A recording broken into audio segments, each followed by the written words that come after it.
इससे नहीं होती, लेकिन आप उसको बताइए तो। लेकिन आप सुनियोजित तरीके से इस तरह से करेंगे तो ये ठीक नहीं है। इस राजनीति के स्तर को हम सबको मिलकर सुधारना चाहिए।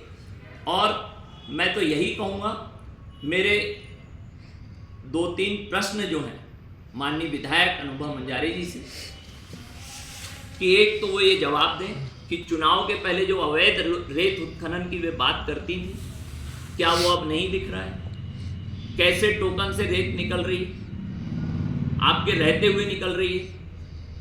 क्या अवैध शराब जगह जगह नहीं बिक रही है? हम भी विरोध करते हैं उस बात का। अब कैसे बिक रही है? अब तो राजेश पाठक जी उसमें है भी नहीं, तो अब कौन बिकवा रहा है? क्या हम आप पे आरोप लगा दें आप शामिल हैं?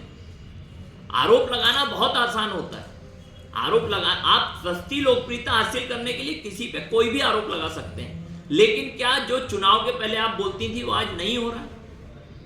हो रहा है। तो इसका हम क्या मतलब समझें फिर? क्या आप सिद्धांतों से भटक गई? आपके पतिदेव ने आरोप लगाया।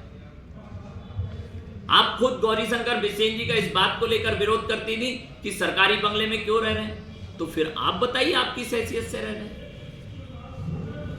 तो बात करने के लिए बहुत सारी चीजें, अगर वो बात बढ़ाएंगे तो हमारी भी बात बहुत आगे तक बढ़ेगी।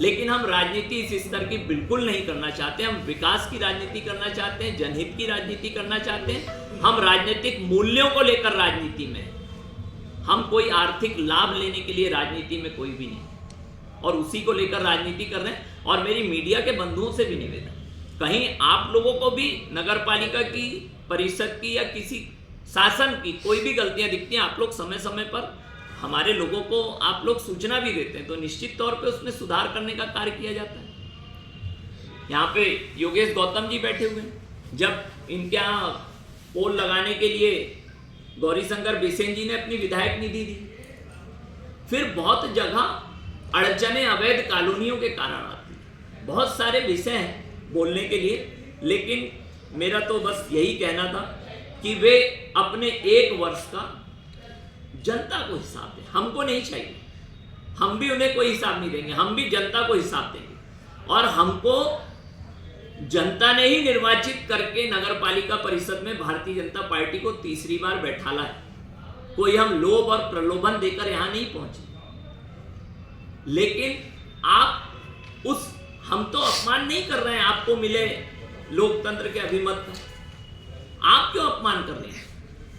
हम भी बोल रहे हैं आज तो लोग पछता रहे हैं, लेकिन आपको तो 5 साल पूरे करना पड़ेगा, क्योंकि लोकतंत्र ने आपको निर्वाचित किया है।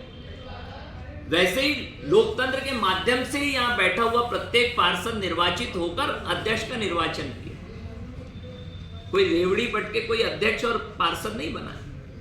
पूरे प्रयास अभी आप ये जवाब दीजिए कि जब वार्ड नंबर 22 के चुनाव थे और नगर पालिका में बहुत अनियमितता थी, नगर पालिका के काम से लोग नाखुश थे, तो वहां कांग्रेस की जमानत जब्त और भारतीय जनता पार्टी ऐतिहासिक मतों से हमारे मनीष नेमा जी क्यों जीतते हैं? इसका जवाब दीजिए।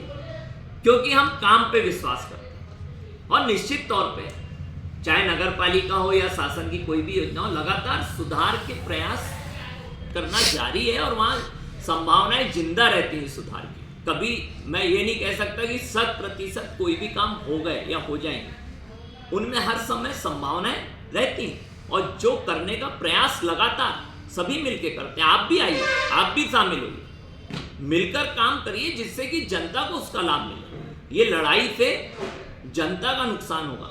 आप बिना अधिकार के कहीं पर भी ये कांग्रेसी पार्षद जाते हैं, कामों को रोक देते हैं, आपको जबकि कोई ऐसा अधिकार नहीं है। आप सीएमओ से शिकायत करिए, आप कलेक्टर से शिकायत करिए जो चीजें गलत हैं, लेकिन आप कहीं भी गुंडागर्दी करेंगे, खड़े हो जाएंगे, बिल्कुल ठीक नहीं है।